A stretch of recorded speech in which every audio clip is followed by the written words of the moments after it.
नमस्कार, the angle में आप सभी का स्वागत है। इस वक्त की अहम खबरें लेकर मैं हूं आपके साथ नीतू शर्मा। सबसे पहले नजर डालेंगे सुर्खियों पर। दिल्ली में बढ़ते कोरोना के मामले के बीच गृह मंत्री अमित शाह ने बुलाई सर्वदलीय बैठक। 20 जून से राजधानी में हर रोज होंगे 18,000 टेस्ट। पंचतत्व में विलीन हुए अभिनेता सुशांत सिंह राजपूत नामांकों के बीच सबने दी उनको विदाई। प्रदेश प्रभारी अविनाश पांडे ने प्रधानमंत्री और गृह मंत्री पर साधा निशाना। मुख्यमंत्री अशोक गहलोत की तारीफ। मुख्य सचेतक महेश जोशी ने कहा, जल्द देंगे अधिकारियों के सामने बयान।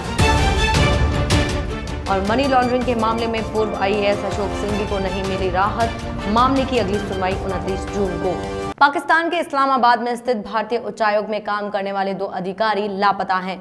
भारत ने इसकी शिकायत पाकिस्तान सरकार से की है। दोनों अधिकारियों की तलाश की जा रही है।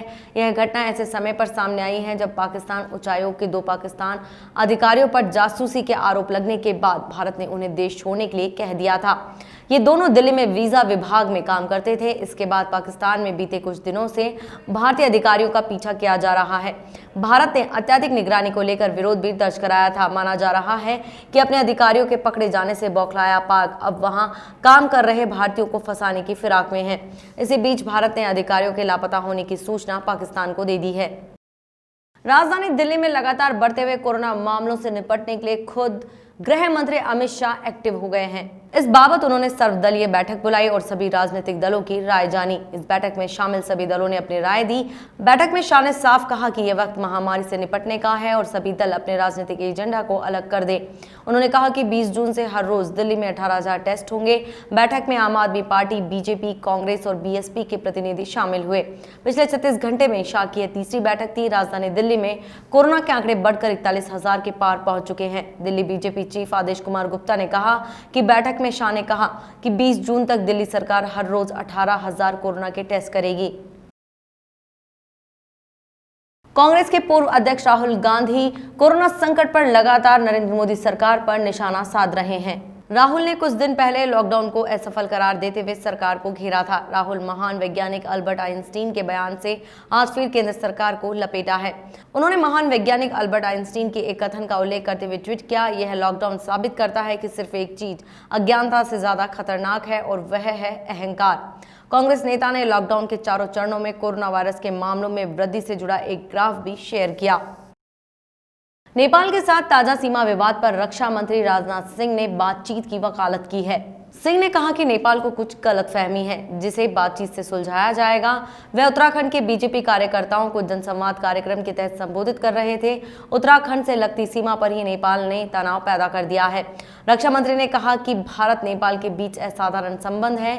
हमारे बीच रोटी बेटी का रिश्ता है और दुनिया की कोई ताकत इसे तोड़ नहीं सकती। सिंह ने बीजेपी कार्यकर्ताओं से बातचीत में कहा कि पहले मानसरोवर जाने वाले यात्री सिक्किम के नाथुला का रूट लेकर जाते थे, जिससे अधिक समय लगता था। बॉर्डर रोड ऑर्गेनाइजेशन ने लिपू लेक तक का एक लिंक रोड का निर्माण किया, जिससे मानसरोवर जाने के लिए एक नया रास्ता खुल गया। फिल्म अभिनेता सुशांत सिंह राजपूत का गमगीन माहौल में अंतिम संस्कार कर दिया गया। उनका अंतिम संस्कार विले पार्ले शमशान घाट पर किया गया। सुशांत सिंह राजपूत को उनके पिता ने मुखाग्नि दी। विले पार्ले सेवा संस्थान शमशान घाट पर परिवार के सभी सदस्य मौजूद रहे। इनके अलावा अभिनेत्री कृति सेनन, अभिनेत्री श्रद्धा कपूर भी मौजूद रही। पुलिस ने पहले ही 20 से अधिक लोगों के जाने पर रोक लगा दी थी। भारत और पूरी दुनिया में कोरोना संक्रमितों की संख्या बढ़ती जा रही है। विश्व में 79 लाख से अधिक लोग इससे संक्रमित हैं और 4 लाख से अधिक लोगों की इससे मौत हो चुकी है। भारत में भी संक्रमितों की संख्या 3.25 लाख को पार कर गई है और 9,000 से अधिक लोगों की मौत हो चुकी है। वहीं राजस्थान में अब तक 78 नए मामले सामने आए हैं। इसमें जयपुर में 29, झुंझुनू में 18, गंगानगर और सवाई माधोपुर में 5-5, अलवर में 9, अजमेर में 4, भरतपुर में 2, दौसा, नागौर, टोंक और उदयपुर में 1-1, कोटा में 2 नए पॉजिटिव मिले हैं। प्रदेश में संक्रमितों की संख्या अब तक 12,772 हो गई और 294 लोगों की मौत हो चुकी है। कांग्रेस के प्रदेश प्रभारी अविनाश पांडे ने भाजपा के साथ प्रधानमंत्री नरेंद्र मोदी और गृह मंत्री अमित शाह पर निशाना साधा। उन्होंने कहा कि ये लोग मिलकर लोकतंत्र का चीरहरण कर रहे हैं। उन्होंने आरोप लगाया कि भाजपा की ओर से चुनी हुई सरकारों को अस्थिर करने का काम किया जा रहा है, जो बड़ा ही दुर्भाग्यपूर्ण है। इसलिए कांग्रेस के विधायकों को होटल में रुकना पड़ रहा है। मीडिया से बातचीत में पांडे ने दावा किया कि राजस्थान में कांग्रेस पार्टी राज्यसभा की दोनों सीटों पर चुनाव जीतेगी। कांग्रेस के पास 125 विधायकों का समर्थन है। मुख्यमंत्री अशोक गहलोत की तारीफ करते हुए पांडे ने कहा कि सीएम गहलोत चाहे पक्ष का हो चाहे विपक्ष का, सभी को साथ लेकर चलते हैं और उनकी कार्यप्रणाली से सभी लोग खुश हैं। पांडे ने कहा कि प्रदेश में राजनीतिक नियुक्तियों को लेकर पहले से प्रक्रिया चल रही है, जिसमें काफी हद तक का कार्य पूरा हो चुका है, लेकिन कोरोना संकट के कारण यह कार्य प्रभावित हुआ है। प्रदेश कांग्रेस प्रभारी अविनाश पांडे ने कहा कि कांग्रेस विधायक भारत सिंह ने स्वाभाविक रूप से पत्र लिखा है, उसमें उन्होंने कई तरह के सुझाव भी दिए हैं। इसमें कोई नाराजगी वाली बात नहीं है। वहीं मुख्य सचेतक महेश जोशी का कहना है कि उन्होंने अपनी शिकायत दी है और जल्द ही अधिकारियों के सामने उपस्थित होकर अपने बयान दर्ज कराएंगे। उन्होंने कहा कि कांग्रेस की ओर से कभी भी दबाव की राजनीति नहीं की गई है।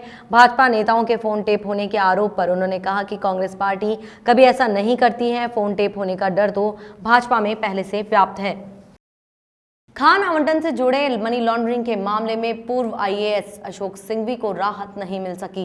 अवकाशकालीन न्यायाधीश नरेंद्र सिंह ने सुनवाई के दौरान माना कि प्रकरण को वीडियो कॉन्फ्रेंसिंग के जरिए तय नहीं किया जा सकता है। इसके साथ ही कोर्ट ने मामले की सुनवाई 29 जून को रखी है। ग्रीष्मावकाश के बाद 29 जून से हाईकोर्ट अपना नियमित कामकाज शुरू करेगा। सिंघवी की जमानत अर्जी में कहा गया कि 5-6 आरोपियों को पूर्व में हाईकोर्ट जमानत दे चुका है। ऐसे में याचिकाकर्ता को भी जमानत पर रिहा किया जाए, जिसका विरोध करते हुए ईडी की ओर से कहा गया कि जिन आरोपियों को जमानत का लाभ दिया गया वे लंबे समय तक जेल में रहे हैं, जबकि सिंघवी ने गत 1 जून को ही कोर्ट में सरेंडर किया है। ऐसे में उन्हें जमानत पर रिहा नहीं किया जा सकता। प्रदेश में जब से महामारी अध्यादेश पारित हुआ है, विभिन्न मामलों में 95,000 से अधिक के विरुद्ध मामले दर्ज किए गए हैं। इनसे 1,70,00,000 का जुर्माना वसूल किया गया है। जुर्माना अदा नहीं करने वालों के खिलाफ एफआईआर दर्ज की गई है। अब तक विभिन्न धाराओं में 3,000 से अधिक मुकदमे दर्ज हो चुके हैं। पुलिस महानिदेशक पुलिस क्राइम बीएल सोनी ने बताया कि 7,000 लोगों के खिलाफ सोशल मीडिया के दुरुपयोग पर 216 मुकदमे दर्ज किए गए हैं। 298 लोगों के खिलाफ 4 लाख से अधिक वाहनों का चालान किया गया है और 1 लाख से अधिक वाहनों को जब्त किया गया है। इन वाहन मालिकों से 8.25 करोड़ रुपए का जुर्माना वसूल किया गया है। महामारी अध्यादेश 12-13 मई को जारी हुआ था।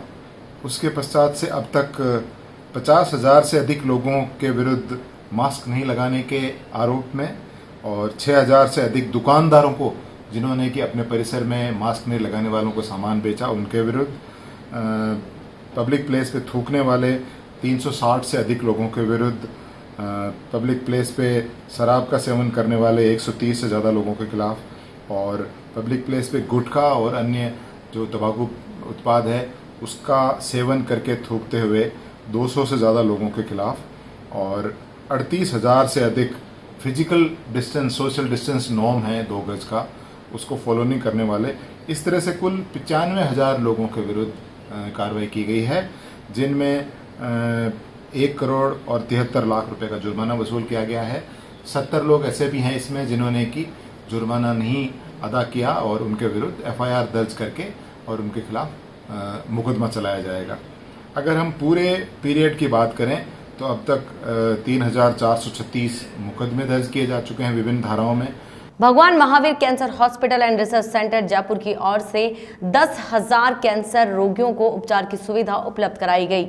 कैंसर विशेषज्ञों की ओर से उपचार की आवश्यकता को देखते हुए विश्व स्वास्थ्य संगठन के सुरक्षा नियमों के साथ रोगियों को उपचार देना जारी रखा गया है। कैंसर रोगियों में उपचार को बीच में बंद करने से रोग की स्थिति बढ़ सकती है। ऐसे में अधिक सुरक्षा इंतजाम के साथ 884 रोगियों को कीमोथेरेपी और 530 रोगियों को रेडिएशन थेरेपी दी गई। इसके साथ ही 201 रोगियों की सर्जरी भी की गई है। सर्जरी में 6 से 8 घंटे तक चलने वाली कई जटिल सर्जरियां भी की गई हैं।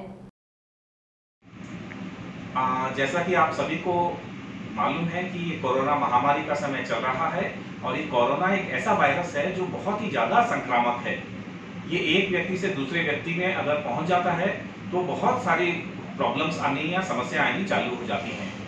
तो कोरोना जो ये वायरस है ये उन व्यक्तियों को ज़्यादा प्रभावित करता है जिनका इम्यून सिस्टम वीक है और उन व्यक्तियों को प्रभावित नहीं कर पाता है जिन व्यक्तियों का इम्यून सिस्टम मजबूत है। तो इम्यून सिस्टम किन व्यक्तियों का कम होता है वो एक मैं आपको बताना चाहूँगा कि जैसे कैंसर के मरीज हैं कैंसर के मरीज या तो कैंसर की बीमारी की वजह से या कैंसर का जो उनका इलाज चलता है उसकी वजह से उनका जो इम्यून सिस्टम है वो कमजोर हो जाता है। ऐसे में ये संभावना बन जाती है कि कोरोना का संक्रमण इन कैंसर पेशेंट्स में ज्यादा हो सकता है और मरीज को हो सकता है इसमें थोड़ी परेशानी भी हो। सदगुरु 1008 तुलसाराम महाराज श्री खेतेश्वर जन्मस्थली धाम बिजरोल खेड़ा पधारे। बिजरोल खेड़ा स्थित श्री खेतेश्वर मंदिर पहुंचने पर गुरु महाराज का पूज्य दीनदयाल महाराज सहित समस्त भक्त भाविकों ने सामाजिक दूरी तथा सरकारी निर्देशों का पूर्णतः पालन करते हुए स्वागत किया। पूज्य गुरुदेव तुलसाराम महाराज ने श्री खेतेश्वर मंदिर के दर्शन कर उपस्थित समस्त भक्त भाविकों को आशीर्वचन प्रदान करते हुए कहा कि वर्तमान में संकट की इस वेला में सभी को धैर्य से कार्य करना है तथा अपनी और अपनों की सुरक्षा बनाए रखनी है। इस अवसर पर महाराज जी ने 5 जुलाई से झुंझानी नाड़ी स्थित गुरुप्याऊ पर प्रारंभ हो रहे चतुर्मास का निमंत्रण दिया। पूज्य गुरु महाराज ने सभी भक्त भाविकों को आशीर्वाद देकर श्री खेतेश्वर जन्मस्थली चैरिटेबल ट्रस्ट बिजरोल खेड़ा के महामंत्री धूकाराम राजपुरोहित के निवास स्थान जूनीवाली के लिए प्रस्थान किया। थोक मूल्य सूचकांक आधारित मुद्रास्फीति में मई माह के दौरान ईंधन और बिजली के दाम घटने से 3.21% की गिरावट रही। हालांकि इस दौरान खाद्य पदार्थों के दाम बढ़े हैं। वाणिज्य एवं उद्योग मंत्रालय के जारी वक्तव्य के मुताबिक मासिक थोक मूल्य सूचकांक आधारित मुद्रास्फीति की सालाना दर मई 2020 के दौरान 3.21% नकारात्मक रही, जो कि 1 साल पहले इसी माह के दौरान 2.79% बढ़ गई थी। मई माह के दौरान खाद्य पदार्थों की मुद्रास्फीति 1.13% रही। इससे 1 महीना पहले अप्रैल में यह 2.55% थी। वहीं ईंधन और बिजली समूह में मई के दौरान 19.83% महंगाई रही, जबकि 1 महीना पहले अप्रैल में भी इसमें 10.12% की गिरावट रही। इस बुलेटिन में ये थी अभी तक की खास खबरें। देखते रहिए द एंगल। नमस्कार।